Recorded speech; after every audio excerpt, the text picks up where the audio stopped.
Hey guys, Ash here from cursforward.com and welcome to episode 18 of Android Tips on Cursforward TV.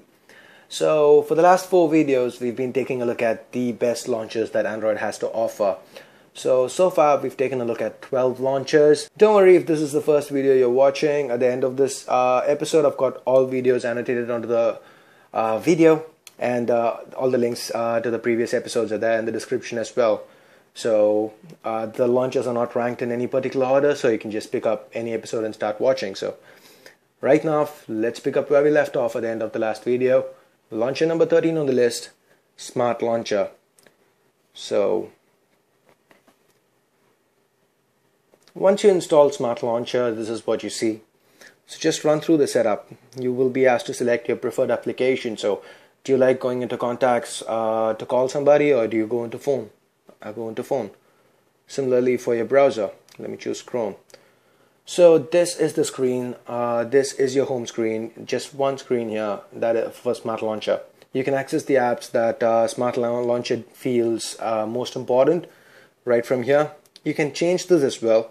Just tap and hold any app over here, and you can hit the X to close that, as in remove from the flower. It's called the flower. So, or you can tap the plus in the middle, and you can add another one. So dialer and phone. So you can add a lot of app shortcuts over here.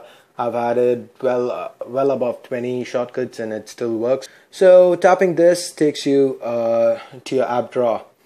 So again, your apps are sorted by default with this launcher.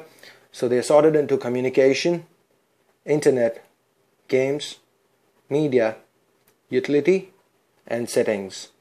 So it's done by default, and Smart Launcher is pretty smart, obviously, when it comes to recognizing where every app has to go. So again, over here you can just tap to jump into a category, or you can just swipe. You can get to search from here, Play Store, and Preferences. So let's go into Preferences. You've got home screen preferences. So first off, you've got screen orientation, where you can select auto orientation or lock it to portrait or landscape. Then you have the clock style, gingerbread, ice cream sandwich, jelly bean, or comic. Then you've got the hours mode, 12 hours or 24-hour clock. A clickable clock is every time you tap the clock on the home screen, it activates something. It does a certain action. So enabling it causes it to do some action. What action does it do? You can set that from here. So there are a lot of actions that it can perform. You can choose from the huge list there. And then the icons, the circle you saw in the home screen, that's called a flower, and you've got the flower settings here. So the bubbles over there, you can select different styles for it. Let me select plate, and then background color for the bubbles. And you've got icons theme here, so you get you can either turn off themes or use the default theme that I'm using currently. Or you can download more from the Play Store. All ADW themes are compatible with this launcher by default. So now, then you have flower visibility. So you can either let it be always visible, or you can hide it on start, or turn it off totally. Remember last date. Okay, let me just show you that. So let's select remember last date. So right now it's hidden. So we go into the app drawer, come back, it's still hidden. So now I turn it on by tapping the circle in the middle, and now I come back, it's still on. So you can also jump into preferences this way. And then you have the drawer settings. So you've got you can select themes for the drawer. Again, download from the Play Store. All ADW themes work. Drawer transition effect. So when we slide through the categories on the left, there is a certain transition. We saw fade in. Let's try rotating. So that's rotating. So there are quite a few options there. And then you can select the icon size, little, normal, big, very big. The number of columns in portrait mode, the number of columns in landscape mode, the category is label. And then you can select a global theme. You can sort it either by name or by usage, that is alphabetically or by usage. And this is setting the activation mode, that is for the categories By default, it is set to either or. So we can either tap individual categories to select it or slide. So you can change it to just tap alone by selecting button, or slide alone by selecting slide. And left-handed just flips the categories to the other side. And then we've got widget support. Widget support is available only on the paid version of this launcher, so you need to get the paid version for that. You can vote on Play Store, the full version. The paid version provides a lot of extra functionality like widget support, multiple page support, support for Go Launcher themes, and so on.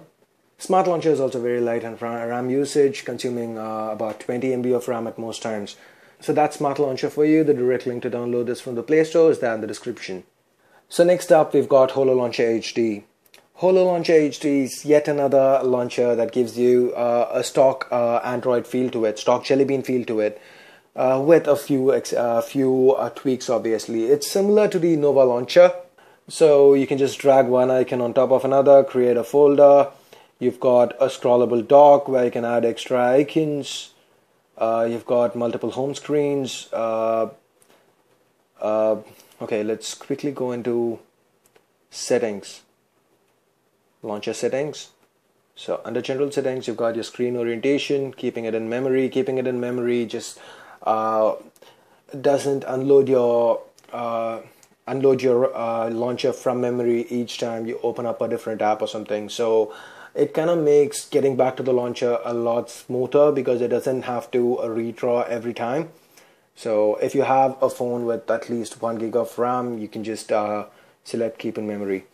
It does use a little bit of extra RAM. You can use the ICS search widget, set the default launcher. So this is something I like. You don't have to go into applications and clear defaults each time. So if you want to quickly jump into a different launcher, you can select it from here. So when you hit the menu button over here, the options you see, you can customize that from here. So you can remove the options that you don't want. Alright, and then you've got desktop settings. So over here you can edit the screens. You can add up to 9 home screens, and you can easily just tap this home on top to make it your default home screen. And you can remove, okay, let me add. So there, you can remove any home screen by just hitting this. And you can move home screens by tapping over here. So that, again, nice feature to have. Going back, you've got the grid size, so you can have up to a 10 by 10 grid. Again, margins, transition effect. So transition effect is the animation that you see when you move from one home screen to another. So right now it's set as none. You can select tablet or card stack. So let's select card stack. Infinite scrolling is what happens when you reach to the last home page. So if you have 3 home pages, you reach the third one, you get back to the first one. That is infinite scrolling. Elastic scrolling is every time you scroll to a next page, you get a little semblance of elasticity. So let me just show you that. You see that the icon just moves to the left and comes back to the right. That's elasticity. And then you've got your scrolling speed, wallpaper, whether you want the wallpaper to scroll as well.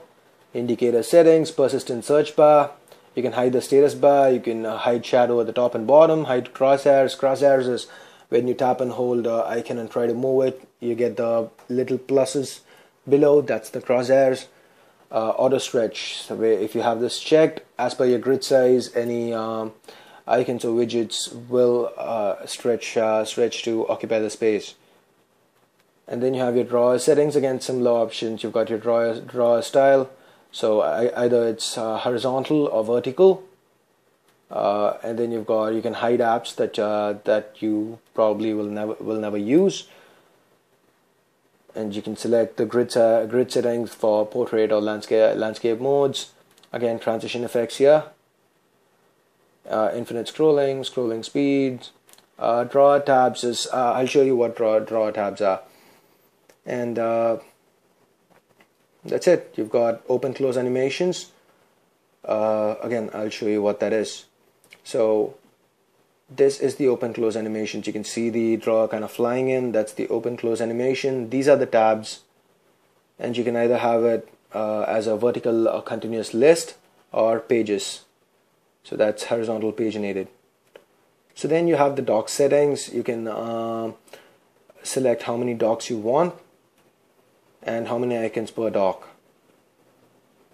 And again, margins. The dock as overlay, what it does is, so you can just drag stuff right below the dock. So that is dock as overlay. And then infinite scrolling speed, the same options.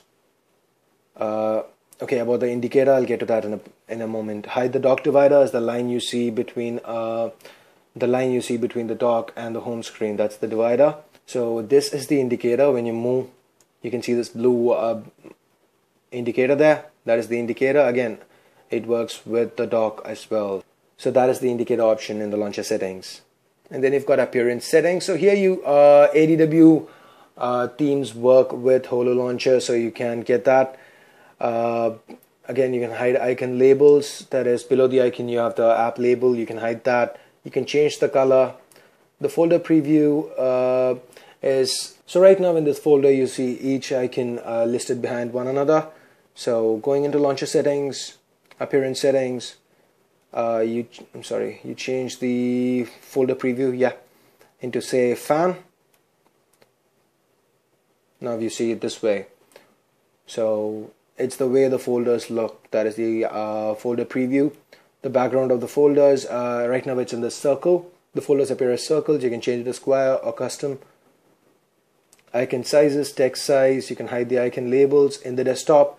This is for the folder.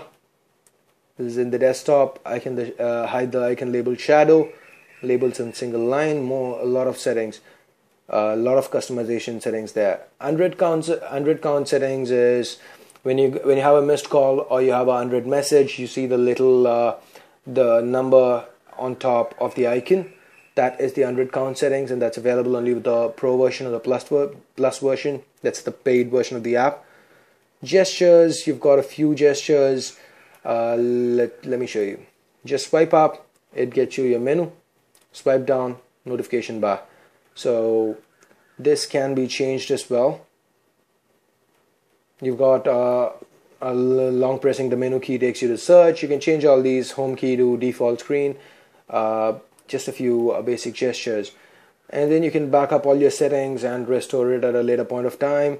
Back up the desktop shortcuts, restore it, your general, your normal backup and restore options, and your restart launcher option. As far as widgets go, you can just tap and hold a widget and hit resize, and you can resize the widget. So even if it isn't by default resizable. And as far as icons go, you can just tap and hold it, go into edit, and you can change the icon itself. You can select a picture or choose from an icon pack, or go back to default, or select and crop a picture. And you can also change the label for the icon. Holo Launcher is again pretty light on RAM usage. Currently it's using 17 MB. Even if you have your home screens filled up, it uses less than 30 MB at most times. So if you don't have a lot of RAM, you don't have to worry about it. You can download Holo Launcher from the Play Store. The direct link is again in the description. So next up, we've got Facebook Home. Facebook Home is Facebook's take on what an Android launcher should be. It is a very Facebook-centric Android launcher, but don't get me wrong, it's got quite a lot of decent features. So the first thing you notice once you turn your phone on is the cover feed. So this pulls news from your news feed and displays them, as pictures. If it's not about pictures, the cover photo of the person who posted it is there in the background. So anything, if you like something and you want to hit like, just double tap and you hit like. And if you want to comment, or if you want to see who's been commenting on it, you can just tap it over here, and you can see all the comments for that particular post. And if you want to see the entire picture, just tap and hold, and there you see. So, and at any time, if you want to access anything else, just tap once, and your icon over here pops up. So hold it, and you can either jump into Messenger. So here, if there's anyone that you're currently chatting with, you can just hit pop our chat head, and the chat head is out here. So now when they message you, you can reply right from here. So you can just throw it around. It kind of sticks to the edges of the screen, so that's pretty convenient. And if you're done, if you just want to close it completely, you can just drag it and pull it down. So apart from this, again, pull this up and you get your app drawer. So this is your app drawer to the left, leftmost, to the left end, and to the right you've got pages where you can sort your apps. No support for widgets yet, at least. You can just tap and hold an app and place it. Again, worth noting that there are no folders here, but you can sort it between different pages. So just scroll down to the end and select more, and that'll take you to your TouchWiz launcher here in my case. And again, even from here, just holding this and dragging to the right will bring me to TouchWiz launcher. It is also worth noting that while using multiple chat heads, it doesn't take a lot of space on screen, so they all kind of appear one above another. And just tap on one and you can select it easily from here, and you can also reorganize stuff. So now the one you reorganized gets on top, and these chat heads stay on top no matter what you're running. So let me just open up the apps. Let me open up the Play Store. There you see the chat head still remains. Tapping the menu button brings you a few settings here. You can either report a bug, you've got home settings, or log out of Facebook. So home settings gives you an option to turn off Facebook home, show the status bar, and it'll show the status bar when you're on Facebook home. Then you've got see home when it turns on, your data usage, you get your messenger settings, that's your normal Facebook Messenger settings, and your Facebook account settings. One small correction: swiping to the right takes you to your most recently used app and not TouchWiz. So we're out of time here, guys. If this is the first time you've watched a video on my channel, go ahead, hit the subscribe button, because anything to do with Android, routing, mods, apps, games, launchers, root apps, I'll be coming out with videos if I haven't already. So make sure you stay subscribed, and before you go, don't forget to hit the like button, because every time you do that, it increases the odds of YouTube suggesting this video to others. So go ahead, help me out, hit the like and subscribe buttons. And if you haven't watched the previous episodes, the links are annotated onto this video and are also available in the description. So that's pretty much it for now. Thanks a lot for watching. Hope you liked the video. And if you guys have any video requests for me, or if you just want to stay updated on my latest videos and updates, you can hit me up on Facebook, Twitter, or Google+. All my contact details are in the description. So that's it for now. Once again, thanks a lot for watching, and I'll see you guys soon in another episode. Till then, it's Ash here from curseforward.com signing off. You guys have a great day. Bye-bye now.